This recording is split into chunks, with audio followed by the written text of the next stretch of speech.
प्यारे साथियों, जब भी बात होती है कि हमें बोर्ड परीक्षा में 470 से ज्यादा अंक लाने हैं, तब आपके सामने बहुत सारे प्रश्न चिन्ह लग जाते होंगे कि क्या हम मई से पढ़ करके टॉपर बन सकते हैं या जून से पढ़ करके हम कोई स्ट्रेटेजी अपना लें। किस तरह से आखिर हम पढ़ाई करें जिससे हमारे अंक बहुत अच्छे आए। जब हम अपनी मार्कशीट देखें तो हम खुद को गौरवान्वित महसूस कराएं, क्योंकि कई बार आप दूसरों की खुशियों से ज्यादा अपनी खुशियों पर ध्यान देना चाहिए। क्योंकि अगर आप स्वयं से खुश नहीं हुए, आपका समाज आप पे प्रश्न चिन्ह लगाता ही रहेगा, आप कितना भी अच्छा कर लो। इसलिए सबसे पहले तो खुद को सेटिस्फाइड करना जरूरी है, और इसके लिए आप दिन रात कोशिश भी करते हो।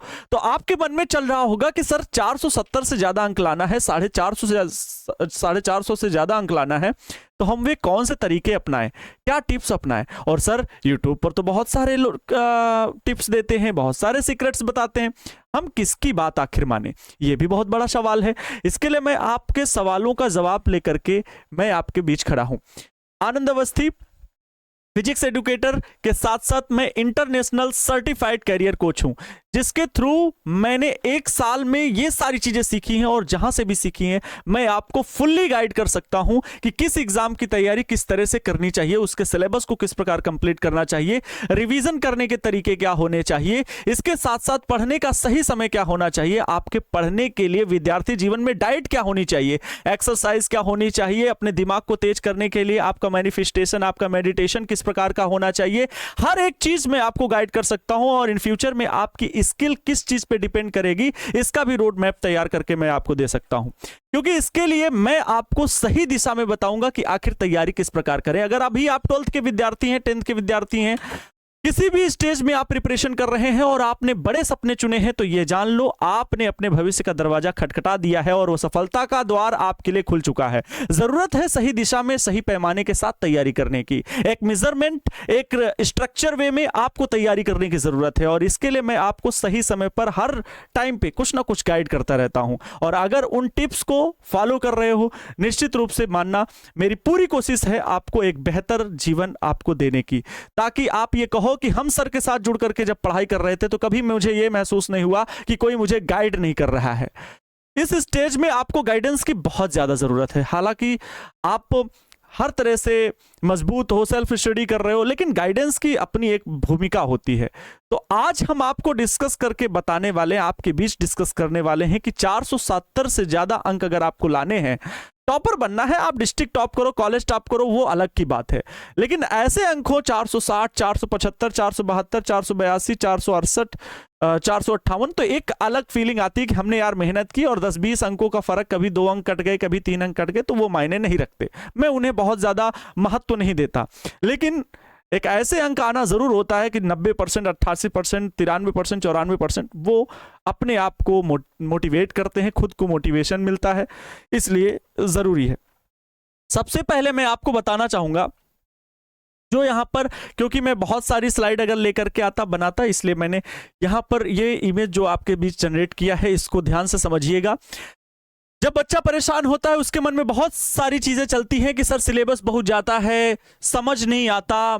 परेशान बच्चा देख सकते हो, उसके लिए मन में क्या क्या बातें चल रही हैं, यार याद ही नहीं होता, टाइम कम पड़ जाता है। और सिलेबस देखो, physics, chemistry, maths, biology, English, NCERT, सब कुछ पढ़ना है। लक्ष्य स्पष्ट है, डेली प्लान उन्होंने बना रखा है कि हमें रिवीजन भी करना है।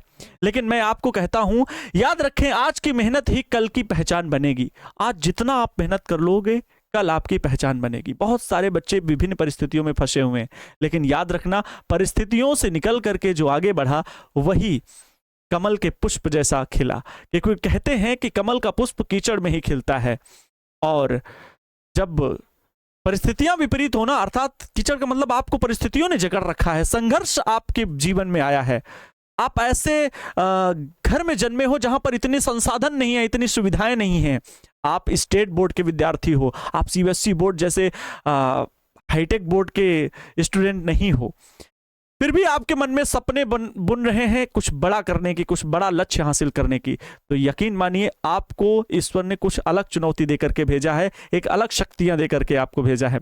आपको करना क्या, इधर देखिए सफल बच्चा अचीवमेंट में दिख रहा है, focus, discipline, hard work, consistency, self belief, ये चीजें आपके पास होनी चाहिए। अगर आप खुद पर विश्वास नहीं कर रहे हो तो यार फिर अलग है।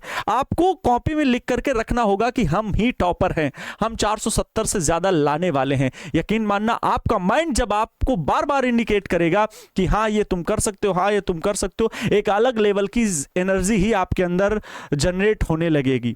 और जब वो जनरेट होगी तो आपको हिम्मत मिलेगी, आपको पेशेंस मिलेगा उस चीज को करने के लिए, एक अलग समय अपने आप बनने लगेगा। करके तो देखो, शुरुआत करने के लिए महान होना जरूरी नहीं है, लेकिन महान बनने के लिए एक अच्छी शुरुआत करनी जरूरी है। ये हर एक व्यक्ति समझता है। और आप अगर 12th 11th के विद्यार्थी हो तो आपके अंदर ये साहस है यार, लाइफ में कुछ भी कर सकते हो। मेडिकल लाइन में जाओ, डिफेंस लाइन में जाओ, इंजीनियरिंग लाइन में जाओ, बहुत सारे स्किल डेवलपमेंट से रिलेटेड वर्क हैं, किसी पे भी वर्क करो, लेकिन फोकस के साथ करना। यहां पर बात करें 80 और 20 का नियम अपनाए, ये महत्वपूर्ण टॉपिक है। ये 80 और 20, देखो लिखा हुआ है 80/20, ये क्या है मैं आपको बता देता हूं। पूरे सिलेबस में 20% टॉपिक ऐसे होते हैं जो बहुत महत्वपूर्ण होते हैं, और उन्हीं से 80% नंबर आते हैं। मतलब 80% नंबर तो केवल आपके 20% टॉपिक को पढ़ने से क्लियर हो जाएंगे। ये 80/20 रूल है। एनसीईआरटी को अपना हथियार बनाया, एनसीईआरटी के सिलेबस के आधार पर जरूर पढ़ाई करें। 3 बार रिवीजन नियम समझे, नोट्स और याद करें। मैंने 3 बार रिवीजन नियम को यहां पर लिख रखा है। पहली बार तो आप क्या करोगे, क्लास जब लाइव क्लास चल रही हो तब समझिए। दूसरी बार आप क्या करेंगे, खुद से नोट्स बना करके समझेंगे। और तीसरी बार बिना देखे याद करना, जब आप सोने जा रहे हो या सुबह उठे हो मॉर्निंग टाइम में, तब आप घंटे भर रिवीजन सारी चीजों का करिए, जितने भी सिलेबस के आपने सब्जेक्ट पढ़े हैं सबको रिवाइज करिए। तो ये मैंने लिख रखा है, इस प्रकार से 3 बार रिवीजन आपको करना ही करना है। ठीक है, आगे देखिए। इसके बाद फिजिक्स है तो सूत्र, डायग्राम, न्यूमेरिकल पर अभ्यास। हमने हमेशा कहा है फिजिक्स वही है जो कोई भी, वो टीचर हो या स्टूडेंट हो, अगर डायग्राम बनाया पैनल पीडीएफ में या आप अपनी नोट्स में देख रहे हो, टीचर अगर पैनल पीडीएफ में लेके आ रहा है और स्टूडेंट अगर अपने नोट्स में केवल देख रहा है, उसे बना नहीं रहा, तो ना तो वो टीचर सही कर रहा है बच्चों के साथ, ना बच्चा अपने खुद के साथ सही कर रहा है। डायग्राम को बना करके प्रैक्टिस करने, मैं यहां तक कि मैं जब क्लास लेता हूं फिजिक्स में पिछले 4 साल से ऑनलाइन एजुकेशन में, मैं कह रहा हूं मैंने हेडिंग तक लिख करके पढ़ाया है बच्चों को। और ये शुरुआत जब मैंने की थी बहुत सारा परिवर्तन आया, और उस परिवर्तन का परिणाम यह है बच्चों के डायग्राम, बच्चों के लिखने की प्रैक्टिस, बच्चों के मार्क्स जो कम आते थे डायग्राम को लेकर के काट लिए जाते थे, वो बढ़ोतरी हुई। कई सारे बच्चों ने कहा सर हमारे यहाँ ऐसा पढ़ाया ही नहीं गया, लिख करके तो चित्र बताया ही नहीं गया। और वे बच्चे 11th में पहले परेशान होते, फिर 12th में बच्चे ज्वाइन करते हैं कि सर गलती हो गई। ये मैंने बहुत सारे बच्चों के साथ देखा है, तब मैं बता रहा हूं, ऐसी कोई बात नहीं। सब अच्छा है, सबके लिए सब कोई अच्छा है, लेकिन फिर भी मैं बस इतना चाहता हूं सबके लिए और बेहतर हो। तो बेहतर ही, हम भी अपने आप को अपग्रेड करना चाहते हैं, खुद को बेहतर बनाना चाहते हैं। इसके लिए मैं कह रहा हूं मेरे पास सारी टीचिंग की डिग्रियां हैं, BSc, MSc, BEd, DElEd, PhD pursuing है, लेकिन फिर भी मैं बच्चों को कैरियर से रिलेटेड अच्छे तरीके से गाइड करना चाहता था। इसलिए मैं इंटरनेशनल का सर्टिफाइड कैरियर कोच के लिए मैंने सर्टिफिकेट किया, ताकि मैं वो चीज़ें सीखूं यार जो वास्तव में इंटरनेशनल लेवल पर कोचेस देखते हैं, और बच्चे वहां तक पहुंचाने के लिए कि अगर आपको आपकी ड्रीम यूनिवर्सिटी इंटरनेशनल लेवल की है, आप किसी बाहरी विदेशों की यूनिवर्सिटी में जाकर के पढ़ना चाहते हो, शिक्षा लेना चाहते हो, बाद में इंडिया में आके वर्क भी करना चाहते हो, देश को आगे बढ़ाना चाहते हो, तो आपके लिए क्या रास्ता हो सकता है, वो रास्ते चुनने के लिए भी मैंने सारी चीजें स्ट्रक्चर वे में उनको बना करके रखा है। आइए समझाते हैं आगे। केमिस्ट्री, रिएक्शन, ऑर्गेनिक और एनसीईआरटी बॉक्स, ये सब आपको क्लियर करना होगा केमिस्ट्री के लिए। मैथ्स के लिए रोज 20-25 प्रश्न हल करें, practice makes man perfect. Maths के लिए तो यही होता है। उत्तर लिखने की कला, साफ सुथरा बिंदुवार चित्र बनाएं, उत्तर लिखने के लिए हमेशा होना चाहिए। अंतिम 30 दिन, जब आपकी परीक्षाएं होंगी तब अंतिम दिन में 30 दिन में ये तैयारी करनी होगी। Revision, PYQ, model paper. Golden time table क्या है, सुबह पढ़ाई, शाम को प्रश्न हल करो, रात को रिवीजन करो। रोज थोड़ी प्रगति करें, गलतियों को सुधारें। रोज यार थोड़ा थोड़ा, आप अगर सुबह नहीं उठ पाते हो 4 बजे तो रोज थोड़ा थोड़ा सुधारो। कभी 6 बजे उठो, फिर 5 बजे, फिर धीरे धीरे आओ 4 बजे। ठीक है। सपने वे नहीं जो सोते समय आते हैं, सपने वे होते हैं जो आपको सोने ही नहीं देते। रैंक किस्मत से नहीं रोज की आदतों से बनती है, याद रखिएगा। तो माई गोल 470 प्लस और उससे भी ज्यादा, ये याद रखिएगा आपका। मैंने इसीलिए 470 प्लस हमेशा वीडियो में लिखा है। तो ये सारी चीजें स्मार्ट ट्रिक्स हैं जो आपको आगे बेहतर बना सकती हैं, याद रखिएगा। हमने यहां पर बच्चों और भी बातें लिख रखी हैं, ये सारी बातें यहां पर समझ सकते हो। वही चीजें यहां पर भी लिखी हुई है। 80-20 का नियम क्या है? 20% महत्वपूर्ण टॉपिक से अक्सर 80% प्रश्न पूछे जाते हैं। पिछले 5 वर्षों के प्रश्न पत्रों का विश्लेषण करें, बार बार पूछे जाने वाले टॉपिक्स की सूची बनाएं। लेकिन पहले आप सिलेबस कंप्लीट करो। जैसे जून में अभी पढ़ रहे हो तो जून, जुलाई, अगस्त, अब जो आप चैप्टर पढ़ रहे हो उसका आप क्वेश्चन बैंक में देखो। अभी टीचर आपको सिलेबस पढ़ाएगा, लेकिन आपकी जिम्मेवारी क्या बनती है यार? 470 प्लस हर कोई बच्चा नहीं ले पाएगा। टीचर आपको मार्गदर्शित करेगा हर समय, लेकिन बच्चा वही लाएगा 470 प्लस जो स्टूडेंट वास्तव में दिल से किसी की बात को फॉलो करेगा। अगर दिल से आप मेरी बात मानोगे तो वास्तव में कुछ काम आपका भी है कि आपके पास अगर पिछले साल की भी क्वेश्चन बैंक मिल जाए ना, तो उसमें महत्वपूर्ण प्रश्न देखो। अगर चैप्टर 1 कंप्लीट हो गया, चैप्टर 2 कंप्लीट हो गया, चैप्टर 3 कंप्लीट हो गया, तो उनके महत्वपूर्ण प्रश्नों की आप सूची तैयार करो। देखना, जो आप लिस्ट बनाओगे ना महत्वपूर्ण प्रश्नों को लिख करके, जब एग्जाम टाइम में हम आपको तैयारी कराएंगे तो आपको लगेगा कि सर हमने भी ऐसी ही लिस्ट बनाई। पहले चैप्टर के 3 प्रश्न, दूसरे चैप्टर के ये 2 प्रश्न महत्वपूर्ण थे लॉन्ग क्वेश्चन वाले, और आपने भी 2 वही रखे, 3 में 2 सर मैच हो रहे हैं। तो आपको भी अपने ऊपर कॉन्फिडेंस आएगा ना। टीचर से भी आप ये कहोगे ना कि सर आप तो लास्ट टाइम तैयारी करवाओगे ही ओवरऑल, लेकिन अभी से हमने भी लिस्ट बना रखी है, हम उनको रोज प्रैक्टिस करते हैं। ये चीज तो बार बार पूछे जाने वाले टॉपिक्स की सूची बनाएं। गणित में 95 लाने के ट्रिक्स, सूत्रों को प्रतिदिन 10 मिनट रिवीजन करें, मिस्टेक कॉपी बनाएं। एनसीईआरटी को जरूर पढ़ें क्योंकि उसमें बहुत सारे ऑब्जेक्टिव छिपे होते हैं। उत्तर लिखने की कला, प्रश्न संख्या साफ लिखें, महत्वपूर्ण शब्दों को अंडरलाइन करें। तो ये सारी चीज़ें आपके पास होनी चाहिए। मोटिवेशन लाइनें देखो यहाँ पर लिखी है कि जब पढ़ाई कठिन लगने लगे तब अपने लक्ष्य को याद करिए। बोर्ड परीक्षा में टॉपर वही बनता है जो रोज थोड़ा थोड़ा जीतता है। 470 प्लस अंक एक दिन में नहीं मिलते, यह हर एक दिन की छोटी छोटी जीतों को परिणाम होता है। यदि आप अभी मेहनत करेंगे तो रिजल्ट वाले दिन आपकी मुस्कान ही आपकी सबसे बड़ी सफलता होगी। ये चीज याद रखिएगा। यहां पर भी वही सारी बातें लिखी हुई हैं। 6 से 8 घंटे की गुणवत्तापूर्वक पढ़ाई होनी चाहिए आपकी।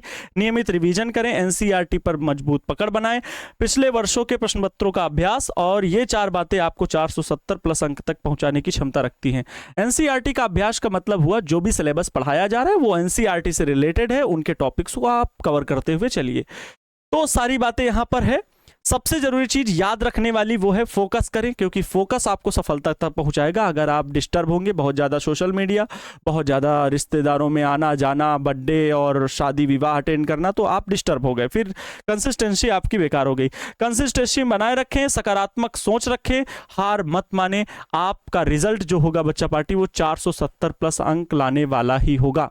तो लक्ष्य साफ है, मेहनत पक्की है, तो सफलता आपकी निश्चित है। तो प्यारे साथियों, मैंने बस कुछ मिनट की वीडियो में आपको महत्वपूर्ण सलाह दी है, और आपको ये टिप्स जो ट्रिक्स मैंने बताई हैं आपके बेहतर भविष्य को बनाने के लिए अगर अच्छी लगी हैं तो जरूर दोस्तों के बीच शेयर कीजिएगा। मैंने जो भी बताया है वो आपके सफलतम भविष्य को सिद्ध करने के लिए बनाया है।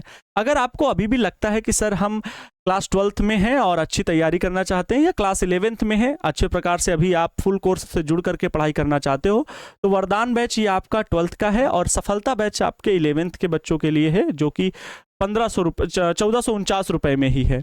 ये 1749 रुपए में है पूरे साल का। इसमें और कोई फी देना नहीं होगा, कोई क्रैश कोर्स का फी नहीं देना होगा, साथ ही साथ पिछले साल का रिकॉर्डेड बैच इसके साथ फ्री मिल रहा है। अर्थात अगर आप जून या जुलाई में किसी भी दिन आप खाली हो या आपकी लाइव क्लास नहीं चल रही है, तो रिकॉर्डेड बैच पिछले साल के कोई देखना चाहते हो, किसी चैप्टर को रिवीजन करना चाहते हो, पढ़ना चाहते हो, खुद से सीखना चाहते हो, तो पूरे साल का रिवीजन बैच आपको जो है रिकॉर्डेड बैच वो फ्री मिल रहा है इसके साथ में। तो 1749 पूरे एक साल में मुझे लगता है बहुत अफोर्डेबल फी है। इसके साथ आप एप्लीकेशन के भीतर नोट्स, पैनल, पीडीएफ, सारे टेस्ट और सारी लाइव क्लासेस आपकी एप्लीकेशन के भीतर होती हैं। तो ये सुविधाओं के लिए आपका ये अफोर्डेबल फी है, और इसके साथ आप वरदान बैच से जुड़ करके जो 12th लेवल में मैं कहता हूं सबसे ज्यादा भरोसेमंद और विश्वसनीय, जहां पर लाखों बच्चे जुड़ करके पढ़ाई करते हैं। मोस्ट डिमांडेड और सबसे ज्यादा पॉपुलर और सबसे ज्यादा जुड़ करके बच्चे पढ़ने वाले जिस बैच से पढ़ाई करते हैं वो है वरदान बैच। 12th में साइंस में आर्ट्स में सबसे ज्यादा बच्चे फोकस होकर के पढ़ाई करते हैं। तो प्यारे बच्चों, जो भी मैंने आपको टिप्स एंड ट्रिक्स बताई अच्छी लगी होंगी, ठीक है। कहाँ कमी रह गई आपको जो भी लगे, वीडियो में कमेंट बॉक्स में कमेंट करके एक जरूर जाइएगा। और आपको और किस टॉपिक पर वीडियो चाहिए इस पर भी हमें जरूर कमेंट करके जाइएगा, ताकि हम जब कमेंट पढ़ें तो हमें लगे कि जो बच्चे डिमांड कर रहे हैं उस पर भी वीडियो बनाना चाहिए। और इस वीडियो से रिलेटेड आप जो भी बातें समझे उससे भी संबंधित आप कमेंट बॉक्स में कमेंट जरूर करिएगा। हमें अच्छा लगेगा कि हमारे मार्गदर्शन में बहुत सारे बच्चे तैयारी कर रहे हैं, हम एक न एक दिन जरूर सफल होंगे, ठीक है। हुनर बहुत सीखा है हमने हालातों से लड़ने का, हुनर बहुत सीखा है हमने ऊंचे पर्वत चढ़ने का। तो आपके लिए बस हुनर ही है, और मेरे पास जो मार्गदर्शन मुझसे बनता है वो मैं आपके लिए लेकर के आता हूं। मिलते हैं किसी नेक्स्ट सेशन में, तब तक मन लगा करके पढ़ाई करते रहें। Wish you all the best. Thank you so much. जय हिंद, वंदे मातरम।